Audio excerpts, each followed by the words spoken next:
অবশেষে Iran America যুদ্ধ বন্ধ হচ্ছে। ইরানের দেওয়া সর্বশেষ 10টি শর্ত আমেরিকাকে মানতে বাধ্য করেছে পাকিস্তান। পাকিস্তানের প্রধানমন্ত্রী শাহবাজ শরীফ ইতিমধ্যে ঘোষণা দিয়েছেন যে আজকে থেকে ইরান আমেরিকা যুদ্ধ পুরোপুরি বন্ধ।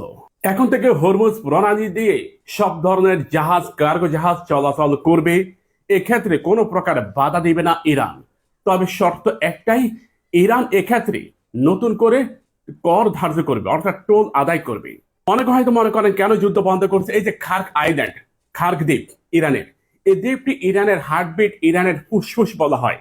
মার্কিন যুক্তরাষ্ট্র যদি এই খার্ক আইল্যান্ডে কোনো প্রকার হামলা করত, তাহলে ইরান কমপক্ষে 100 বছরের জন্য ইরানের অর্থনীতি ডুবে যেত। এই কারণেই পাকিস্তান ইরানকে রাজি করায়। অপরদিকে পাকিস্তান আমেরিকাকেও রাজি করায় যে বৈশ্বিকভাবে জ্বালানি তেলের দাম যে হারে বৃদ্ধি পাচ্ছে, এটা আন্তর্জাতিকভাবে সারা বিশ্বে অর্থনীতির ধসের অন্যতম কারণ হবে। আমেরিকাকে চাপ প্রয়োগ করে ইউরোপের প্রায় 38টি রাষ্ট্র, যারা আমেরিকাকে সব ধরনের আর্থিক, সামাজিক এবং কূটনৈতিক সহায়তা বন্ধের হুঁশিয়ারি দেয়। যার ফলে মার্কিন যুক্তরাষ্ট্র এই যুদ্ধ বন্ধের ব্যাপারে সম্মতি হয়। আল্লাহ মুসলিম রাষ্ট্রগুলোর হাতে এমন 3টি শক্তি দিয়েছে, 3টি অস্ত্র, যা মুসলিম রাষ্ট্রগুলোর রক্ষা কবচ হিসেবে কাজ করে। ইরানের হাতে রয়েছে হরমুজ প্রণালী, ইন্দোনেশিয়ার হাতে রয়েছে মালাক্কা প্রণালী, আর তুরস্কের হাতে রয়েছে বসফরাস প্রণালী। এই 3টি প্রণালী সারা বিশ্বের অর্থনীতির প্রায় 98% নিয়ন্ত্রণ করে। এ কারণেই মুসলিম রাষ্ট্রগুলোর উপর আমেরিকা এত পরিমাণ চাপ প্রয়োগ করে। ইরানের হাতে যদি এই হরমুজ প্রণালী না থাকতো, তখন এই যুদ্ধ দীর্ঘমেয়াদী হিসেবে কাজ করত। এখানে কয়েক বছর, কয়েক শতাব্দী পর্যন্ত অব্যাহত থাকতো। হরমুজ প্রণালীকে ঘিরে ইরান যে শক্তি দেখিয়েছে আর সারা বিশ্বের উপর ইরান যে চাপ প্রয়োগ করেছে, নিঃসন্দেহে বিশ্বের অন্যতম পরাশক্তি হিসাবে ইরানের আবির্ভাব ঘটবে।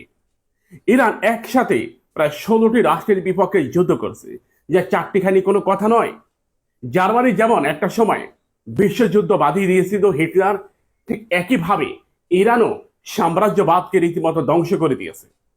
সংযুক্ত আরব আমিরাত, কুয়েত, কাতার, বাহরাইন, ওমান থেকে শুরু করে একেবারে জর্ডান পর্যন্ত ইরান হিট করেছে। চিন্তা করে দেখুন, এই রাষ্ট্রগুলোর কাছে কি সামরিক সক্ষমতা নাই? আছে। সৌদি আরবের কাছে, কুয়েতের কাছে, বাহরাইনের কাছে, সংযুক্ত আরব আমিরাত, কাতার, এই রাষ্ট্রগুলোর কাছে উন্নত মানের এয়ার ডিফেন্স সিস্টেম রয়েছে।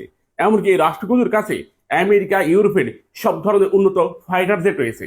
তারপর ইরানের বিপক্ষে তারা যুদ্ধ করার সাহস দেখায়নি। এটা প্রমাণ করে ইরান অন্যতম এক সুপার পাওয়ার। আমেরিকার ঊর্ধ্বতন সামরিক কর্মকর্তা ডগলাস প্যাটেন তিনি বলেন, আমেরিকার বিরুদ্ধে ইরান যেভাবে শক্তি দেখিয়েছে, এতে প্রমাণিত হয় ইরানের সামরিক সক্ষমতা অনেক। আমেরিকা ও ইউরোপের জন্য দুঃসংবাদ হচ্ছে, ইরান অতি শীঘ্রই চায়না কিংবা রাশিয়ার সাথে নিরাপত্তা চুক্তির আওতায় আসবে। যদিও আমেরিকা এক্ষেত্রে কড়া হুঁশিয়ার উচ্চারণ করছে, কিন্তু ইরান জানিয়েছে তাদের নিরাপত্তার জন্যই ইরান চায়না কিংবা রাশিয়ার যে কোনো একটির সাথে নিরাপত্তা চুক্তি করবে। ভিডিও শেয়ার করুন।